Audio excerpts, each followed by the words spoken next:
কোন মধ্যযুগে বাস করছি? কই এতদিন তো হয়নি। বিজেপি সরকার এসছে উড়িষ্যা, তারপর থেকেই বাঙালি পেটানো শুরু হয়েছে। এবার বাঙালিকে সিদ্ধান্ত নিতে হবে যে বাঙালি কি এরপর পশ্চিমবাংলাও পেটানি খাবে, কারণ বিজেপি আসলে তো পশ্চিমবাংলার বুকেও বাঙালিকে পেটাবে। বাংলা থেকে যে পরিযায়ী শ্রমিকরা বাইরে কাজ করতে যাচ্ছে, মূলত বিজেপি শাসিত রাজ্যগুলোতে তাদেরকে মারধর করা হচ্ছে, তাদের অন্যায় বাংলা ভাষায় তারা কথা বলছে বলে, কি বলবেন? যে কটি রাজ্যে ঘটনা ঘটেছে, আপনি শুধু মারধরের কথা বললেন, আমার এখনো মনে আছে হরিয়ানা বিজেপি শাসিত রাজ্যে এই বাংলার পরিযায়ী শ্রমিক সাবির মালিককে পিটিয়ে খুন করে দেওয়া হয়েছিল।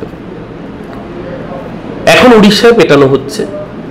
মাথায় রাখবেন, জগন্নাথ মন্দির, জগন্নাথ ধাম এটা অছিলা মাত্র।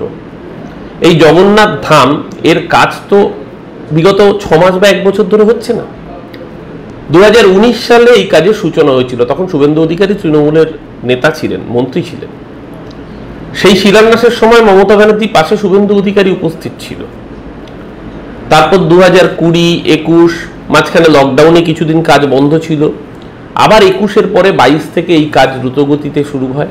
23, 24 এমনকি 25-এর প্রথম দিকেও কোনো সমস্যা হয়নি। কেন সমস্যা হয়নি জানেন? জগন্নাথ ধাম, মন্দির কোনোটা ইস্যু নয়। ইস্যু হচ্ছে বিজেপি বাঙালি বিদ্বেষী। যতদিন উড়িষ্যায় নবীন পট্টনায়কের সরকার ছিল, বিজু জনতা দলের সরকার ছিল, তারা কেউ বাঙালির উপর আক্রমণ করেনি। যেই রাজ্যে অবিজেপি সরকার আছে সেখানে বাঙালি বলে বেছে বেছে টার্গেট করে মারা হয়নি। কর্ণাটকে যখন বাঙালিরা আক্রান্ত হয়েছে তখন সেখানে বিজেপির সরকার ছিল। কই আজকে যখন কর্ণাটকের বুকে কংগ্রেস, এনডিএ, ইউপিএর সরকার চলছে, সেখানে তো বাঙালি আজকে আক্রান্ত হচ্ছে না।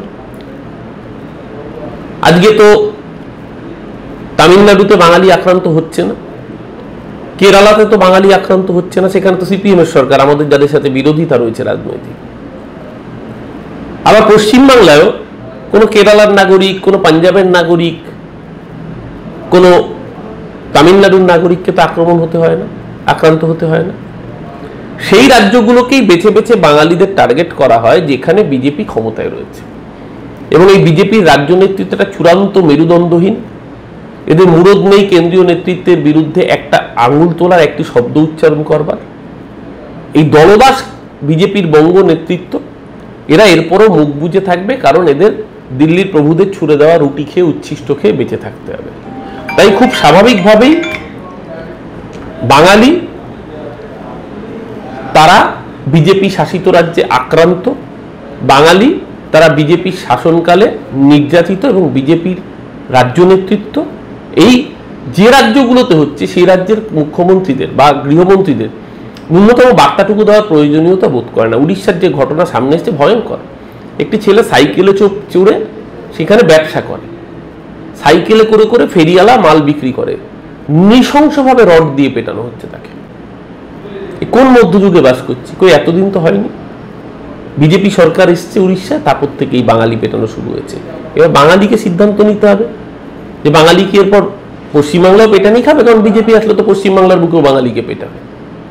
যারা নিজেদের শাসিত রাজ্যে এই অবস্থা করছে তারা পশ্চিমবাংলায় ক্ষমতায় আসতে চায়, তাহলে ভেবে দেখুন যে পশ্চিমবাংলায় ক্ষমতায় আসলে বাঙালিদের সাথে এরা ঠিক কি আচরণ করবে। তাই বাঙালিকেই সিদ্ধান্ত নিতে হবে যে আজকে বাঙালি বিদ্বেষী যারা, বাংলা বিদ্বেষী যারা, যারা জোর করে হিন্দি চাপিয়ে দিতে চায়, যারা জোর করে রাষ্ট্রভাষার নাম করে, রাষ্ট্রভাষা বলে কিছু হয় না, অফিসিয়াল কমিউনিকেশন ল্যাঙ্গুয়েজের মোড়কে হিন্দি চাপিয়ে দিতে চায় ভারতবর্ষের মানুষের উপরে, যারা জোর করে, আপনি বলছেন বাঙালির উপর আক্রমণের কথা, দিল্লির বুকে সবচেয়ে বড় মাছ বাজার দিল্লি কালীবাড়ির পাশে, যে মন্দিরটা পর্যন্ত ওখানকার ব্যবসায়ীরা তৈরি করেছিলেন, ক্ষমতায় আসার পরে সেই বাজারটাকে তুলে দিচ্ছে। মানে নির্বাচনের 15 দিনের মাথায় গিয়ে বিজেপির বিধায়ক গিয়ে ফতোয়া জারি করছে এখানে মাছ বিক্রি করা চলবে না। সেই বাঙালি বিদ্বেষী বিজেপিকে আপনি কি বলবেন?